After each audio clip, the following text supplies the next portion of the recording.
Hello everyone and welcome back to another video. Today we're going to be talking about the top 5 most useless technologies in Age of Empires 2, and these are the techs that you have available sometimes, but you decide it's definitely not worth it. And when you do pick it up, you're always doubting, was it worth it? Probably not. That kind of thing. So anyways, before I show you guys the list, definitely check out my secondary channel, Hera Gameplay, if you want to see some high-level point of view 1v1 gameplay every single day on that channel. If that interests you, check it out. If not, let's hop into the list. Starting off at number 5, we've got stone shaft mining. This is the only technology on the list that isn't a unique tech, but it's just so bad I had to include it here. Stone shaft mining is the second stone mining upgrade, and it's almost never worth it. The reason being is it costs 200 food and 150 wood, which is a pretty steep cost for a economy upgrade. And not only that, it just takes forever to pay off. It's only letting you gather a certain percentage faster, I think 15% faster. And you only have so much stone on the map in general. So you have 350 times 5 on a standard game of Arabia, that's your main stone, and then 350 times 4 for your secondary stone. And even if you pick up stone shaft mining from the start before mining any stone, it doesn't really change the outcome of how much you're actually mining and how fast, because there's only that limited amount of stone anyways. And so for gold shaft mining, each gold mine has 800 gold and you have more mines in general. So that upgrade definitely could pay off in the long run, but stone shaft mining, unfortunately the stone just runs out way too fast for this to actually make a difference. Also, when it comes to stone gathering, it's not really about how fast you gather the stone, because there's so little of it, it just matters of you getting the whole thing. And so usually paying food and wood to get the stone faster ends up being counterintuitive, because you get all the stone one shot, and then you're floating stone, you've got idle villas, and what are you gonna do? Put them onto wood? Then you're just trying to make up the resources that you spent to get the stone faster by then using those villagers and getting that wood or food later. And it actually doesn't really pay off if you do the math on it with the standard gold mine or stone mines. So the only time this actually is worth it is in a mega random generation where there's a ton of stone on the map. Aside from that, it's never worth it and it's a terrible upgrade. Luckily though, it is getting a price decrease in the next update, so maybe it should be at least playable then. But until then, it's useless. Next up at number 4, we've got the Hun's unique tech, Atheism. Now, Atheism reads plus 100 years of relic and wonder victories, and enemy relics generate minus 50% resources. Now, on paper, this sounds okay. Besides the relic and wonder victories, which isn't really part of mainstream random map, the enemy relics generating less resources sounds pretty tempting. However, it's an Imperial Age unique tech, and it costs 500 food and 300 wood. And that is a pretty steep cost for just a small effect like that. The only time this is actually worth it is if your opponent has like 5 relics or 4 and you have 1. And even in that situation, even if you pick up this tech, your opponent still gets more relic gold than you even after getting it. So I struggle to see how this upgrade is going to turn the tide of a late game in your favor. If he's got 3 to your 2, then if you get this tech and then you get more with your 2 relics than him with his 3 divided by 2, that makes somewhat sense. You get a little bit more relic gold, but it's just so minimal. It's such a small effect that I just don't see the 800 resources ever really being worth it for it. Maybe in the super long late games, sure, but aside from that, in most games, it's pretty useless.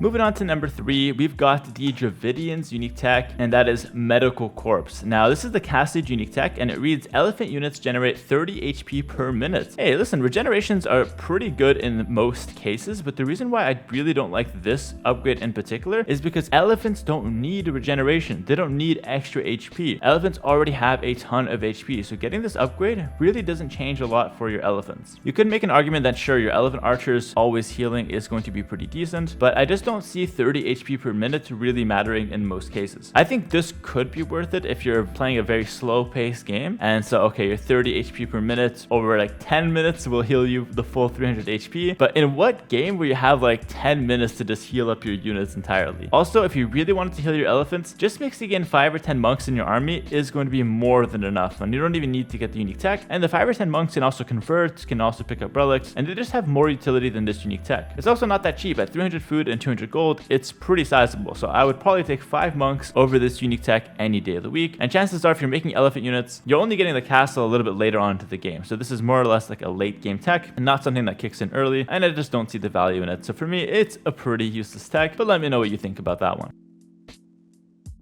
All right, moving on to number 2, we've got unique tech nomads. This is probably one of the worst unique techs out there, but I found one that sounds worse on paper. Speaking of paper, you'll see what I mean. But anyways, for nomads at number 2, it's the Mongol Castled unique tech, and it reads, lost houses do not decrease population headroom. So this means that if you have 200 population, you have, all the houses necessary for that, and then you pick up nomads, even if you lose all your houses or you delete them, you still keep that 200 population headroom available. Now that sounds like like okay, you know, and maybe if losing houses could be annoying, having the houses keep the population, oh, I guess that's good. But the problem is it costs 300 wood and 150 gold. Dude, that's so many houses. Like, I would rather just make houses at the back, so even if I lose a few in the front, I have those houses at the back that are gonna kick in and get me that population headroom, then pick up this unique tech that costs literally gold and a good amount of wood. So for me, this upgrade just never sees play. The only time I can see it ever being useful is if space is an issue. You have no space for houses. Okay, you can get nomads, make houses, and then delete them all so you get the space back. But in what situation do you not have space for houses or castles? I mean, what are you making in that case anyway? So yeah, this upgrade just doesn't make any sense to me. It's so useless, and I just don't know what you do with it even. But I've got one more upgrade that's worse on my list. However, before I show you guys that one, I'm gonna go ahead and talk about the honorable mention. And in this video, it's gonna be the Flemish Revolution. Flemish Revolution went from being a very strong technology, borderline broken, to being quite useless. And that's just came down to one patch that changed how it works. Now you pay a upfront cost for Flemish Revolution, plus a certain amount per villager, making it extremely expensive to get this upgrade when you have a lot of villagers. And it's more affordable when you have less vills, but realistically, if you don't have anywhere close to 200 vills with Flemish Revolution, it's not doing a whole lot. So yeah, I don't think this tech really does anything right now. It got nerfed to the ground. And honestly, this is the problem with this technology in the first place. I called it from the start. I said it's either overpowered or useless. There's no in between for a tech that extreme. That rhymes. And so that's why I really hate this tech with a passion. And I'd rather it be useless than overpowered. So I'm kind of happy to include it on the list. But I left it as an honorable mention just because, hey, we're kind of sick of talking about Flemish Revolution at this point. Moving on to number one, the most useless technology.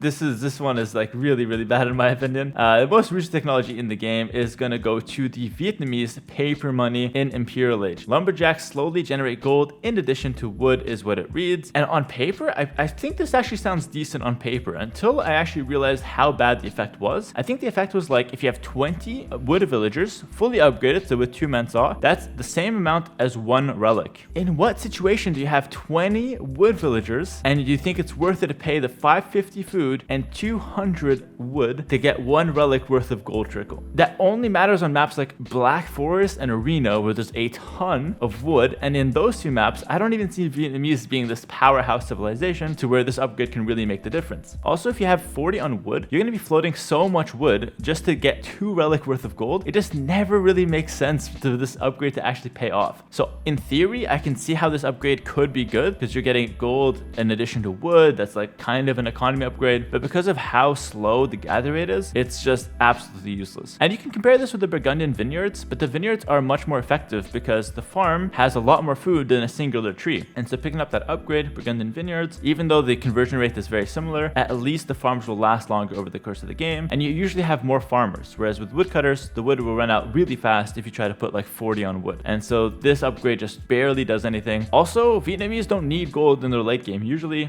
imp skirms are completely fine, halberdiers are fine. You can just get the occasional gold from selling wood and food or from having a couple relics to afford some siege, but I don't think paper money is the solution to getting the gold in the late game.